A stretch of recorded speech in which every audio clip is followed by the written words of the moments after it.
আসসালামু আলাইকুম আদাব। প্রিয় শিক্ষক নিবন্ধন প্রার্থী ভাই ও বোনেরা, অনেক দিন পরে একটা ভিডিও নিয়ে আসছি আপনাদের জ্ঞাতার্থে। তো ইদানিংকাল আপনারা শিক্ষক নিবন্ধন নিয়ে, বিশেষ করে 19তম শিক্ষক নিবন্ধন নিয়ে বিভিন্ন ধরনের মন্ত্রণালয় থেকে কথা শুনতে পাচ্ছেন বিভিন্ন বিষয় নিয়ে। বিশেষ করে আপনারা হয়তো অবগত আছেন যে প্রিলিমিনারি পরীক্ষা বাদ দেওয়ার যে একটা আলোচনা চলতেছে, সেটা মন্ত্রণালয় এখনও প্রস্তাবিত অবস্থায় আছে। সম্ভবত এই সরকার হয়তো প্রিলিমিনারি পরীক্ষাটাকে বাদ দিতে পারে, কারণ এটা দীর্ঘসূত্রিতার ব্যাপার স্যাপারের কারণে চাচ্ছে যে এটাকে কাটশিট করে, অর্থাৎ দীর্ঘ সময় যাতে করে না লাগে যারা পরীক্ষার্থী দিচ্ছেন, যারা পরীক্ষা দেন, তাদের কষ্টকে লাঘব করার জন্য চাচ্ছে যে হয়তো প্রিলিমিনারিটাকে বাদ দেওয়ার জন্য। তো আমার কাছে মনে হচ্ছে যে 80% এই জিনিসটা হতে পারে যে প্রিলিমিনারি বাদ দিতে পারে। তারপর আপনারা প্রিলিমিনারির জন্য প্রস্তুতি নিয়ে রাখবেন। তো লিখিত পরীক্ষা কিন্তু কোনো প্রকার বাদ যাবে না, কারণ প্রত্যেকটা সাবজেক্ট অনুযায়ী লিখিত পরীক্ষা অবশ্যই দিতে হবে এবং সাবজেক্ট ওয়াইজ টিচার নিয়োজিত হয় যেহেতু। তো এনটিআরসির নতুন করে হয়তো জানছেন যে ষষ্ঠ যে বিজ্ঞপ্তি দেওয়া হয়েছে, গণবিজ্ঞপ্তি, ওই গণবিজ্ঞপ্তি প্রায় 1 লাখের বেশি নিয়োগ দেওয়া হবে এবং জাতীয় মেধা তালিকা প্রকাশ করা হবে। বর্তমান ভারপ্রাপ্ত যে চেয়ারম্যান আছেন এনটিআরসি এর, মোহাম্মদ নূর আলম সিদ্দিকী, উনি এই জিনিসটা প্রকাশ করেছেন যে জাতীয় মেধা তালিকা থেকেই এই নিয়োগ দেওয়া হবে। তো আমাকে অনেকে হোয়াটসঅ্যাপে নক দিয়েছেন যে 19তম শিক্ষক নিবন্ধনের সাজেশান নিয়ে, বিশেষ করে যেহেতু আমি জীববিজ্ঞান নিয়ে কাজ করি, প্রাণীবিজ্ঞান এবং উদ্ভিজ্ঞান নিয়ে।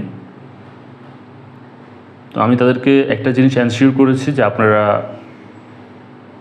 আপনারা জীববিজ্ঞান, প্রাণীবিজ্ঞান বা উদ্ভিদবিজ্ঞান সহ অন্যান্য সাবজেক্টের পরীক্ষা দিবেন শিক্ষক নিবন্ধনের, তারা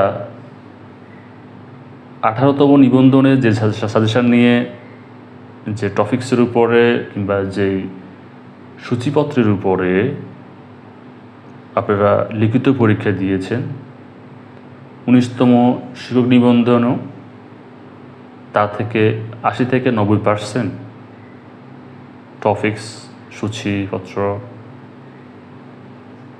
মিল থাকবে। অর্থাৎ বলতে চাচ্ছি যে আমি 18তম শিক্ষক নিবন্ধনের জন্য লিখিত পরীক্ষার যে প্রিপারেশান নিয়েছেন, সেটার উপরে আপনারা প্রিপারেশান নিতে থাকেন এবং 19তম শিক্ষক নিবন্ধন পরীক্ষায় 18তম থেকে 80 থেকে 90%ই মিল থাকবে। অর্থাৎ জীববিজ্ঞান বা প্রাণীবিজ্ঞান বা উদ্ভিদবিজ্ঞান বা অন্যান্য সাবজেক্ট যারা ফিজিক্স, কেমিস্ট্রি বা অন্যান্য যারা অ্যাকাউন্টিং, ফিনান্স, অন্যান্য সাবজেক্ট যারা আছেন বিভিন্ন ডিপার্টমেন্টের, তো আপনাদের যেই সিলেবাস ছিল লিখিত পরীক্ষার জন্য সেই সিলেবাসই থাকবে, শুধু হয়তো 2-1টা চ্যাপ্টারের পরিবর্তন হতে পারে, কিন্তু টোটাল চেঞ্জ হবে না। এটা হওয়া সম্ভব না, কারণ অতীতে যে সিলেবাসগুলো ছিল সেগুলো গুরুত্বপূর্ণ টপিকস নিয়ে, চ্যাপ্টার নিয়ে তুলে ধরা হয়েছে, সিলেবাস করা হয়েছে। পরবর্তীতেও গুরুত্বপূর্ণ ওই চ্যাপ্টারগুলো নিয়ে সিলেবাস করা হবে। তো সেই জন্য আপনারা 19তম লিখিত পরীক্ষার যে সাজেশান চাচ্ছেন অনেকে, তাদের উদ্দেশ্যে বলবো আপনারা 18তম শিক্ষক নিবন্ধনে যে সিলেবাস পেয়েছেন সে সিলেবাস অনুযায়ী পড়া করতে হবে। আর বিশেষ করে যারা জীববিজ্ঞান পরীক্ষা দিবেন মাধ্যমিক বিদ্যালয়ে, তারা আমার 18তম শিক্ষক নিবন্ধন লিখিত পরীক্ষার যে সিলেবাস সাজেশান আমি দিয়েছি আমার ইউটিউব চ্যানেলে, এখানে যে সাজেশানটা দেওয়া আছে 18তম শিক্ষক নিবন্ধন জীববিজ্ঞানের, আপনারা এই সাজেশানটা ফলো করতে পারেন। আমি 18তম শিক্ষক নিবন্ধনের সিলেবাস থেকে এই সাজেশানটা তৈরি করে কিন্তু দিয়েছিলাম এবং কমনে পড়েছে ইনশাল্লাহ অনেক। তো আপনারা আমার এই ভিডিওগুলো 18তম শিক্ষক নিবন্ধনের লিখিত পরীক্ষার জীববিজ্ঞানের যে সাজেশান আমি দিয়েছি সেটা দেখে আপনারা পড়া করতে পারেন, সাজেশানগুলো আপনারা নোট করতে পারেন আয়ত্তে রাখতে পারেন আমার দৃঢ় বিশ্বাস, যেখান থেকে কমন পড়বে অনেকাংশ। এবং 19তম লিখিত পরীক্ষার সাজেশান বা সিলেবাস দেওয়ার পরে যদি কোনো চ্যাপ্টারের পরিবর্তন হয়, যদি কোনো চ্যাপ্টার নতুন করে সংযোজন করা হয়, আমি অবশ্যই সেই চ্যাপ্টারগুলোর উপরেও সাজেশান দিব ইনশাআল্লাহ। তো আমার দৃঢ় বিশ্বাস যে 18তম শিক্ষক নিবন্ধনে যে লিখিত সিলেবাস ছিল তার 80 থেকে 90% 19তম লিখিত পরীক্ষার সিলেবাসে অবশ্যই থাকবে। তো আপনারা কনফিউশনে না থেকে বা সিলেবাস কেমন হবে, কী ধরনের হতে পারে, এই ধরনের চিন্তা না করে আপনারা 18তম থেকে যে সিলেবাস ছিল লিখিত পরীক্ষা সেই অনুযায়ী পড়াশোনা করেন।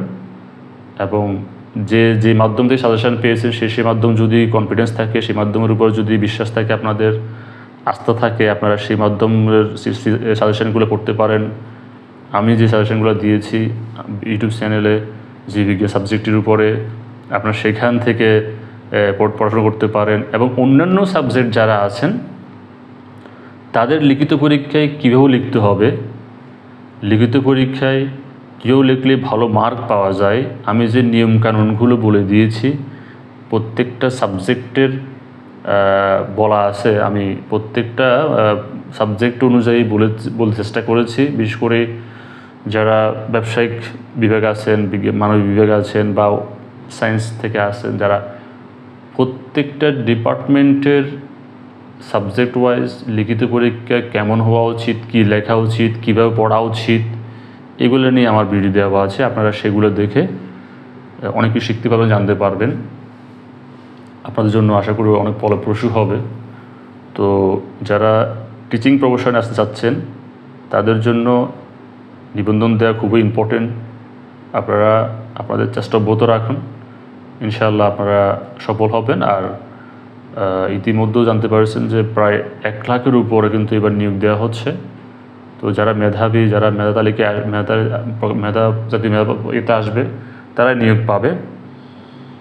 এবং আমি বিশ্বাস করি যে আপনারা যদি চেষ্টা চালিয়ে যান, লেগে থাকেন, আপনারাও নিয়োগ পাবেন ইনশাআল্লাহ। কারণ বাংলাদেশে স্কুল এবং কলেজে এত পরিমাণ শিক্ষক সংকট, এটা আপনারা আসলে অনেকে জানেন, অনেকে হয়তো নিবন্ধন পান নাই, বেসরকারিভাবে বিভিন্ন স্কুলের সাথে সংযুক্ত আছেন, তারা জানেন প্রচুর শিক্ষকের সংকট, প্রচুর। প্রত্যেকটা বিদ্যালয়ে, প্রত্যেকটা বাংলাদেশের এমন কোনো বিদ্যালয় বর্তমান সময়ে বেসরকারি স্কুল যেগুলো আছে এমন কোনো বিদ্যালয় নাই, সরকারিগুলোতে একই অবস্থা, যেখানে শিক্ষক সংকট নাই। তো এই সংকটটা আস্তে আস্তে উত্তরণ হবে, সময়ের একটু ব্যাপার। তো আপনারা চেষ্টা করেন, আশা করি ইনশাআল্লাহ সফল হবেন। এবং স্পেশালি জীববিজ্ঞান, প্রাণীবিজ্ঞান, বিজ্ঞানের যে কোনো সিলেবাস অনুযায়ী যে কোনো সাজেশানের জন্য আমি প্রস্তুত আছি এবং দেওয়ার জন্য। আর যে কোনো বিষয় জানার জন্য কমেন্টে জানাবেন, ইনশাআল্লাহ আমি চেষ্টা করব যে আপনাদেরকে ভালো একটা ফিডব্যাক দেওয়ার জন্য। তো সবার জন্য শুভকামনা রইল, ভালো থাকবেন, ভালোভাবে প্রস্তুতি নেবেন। আল্লাহ হাফেজ।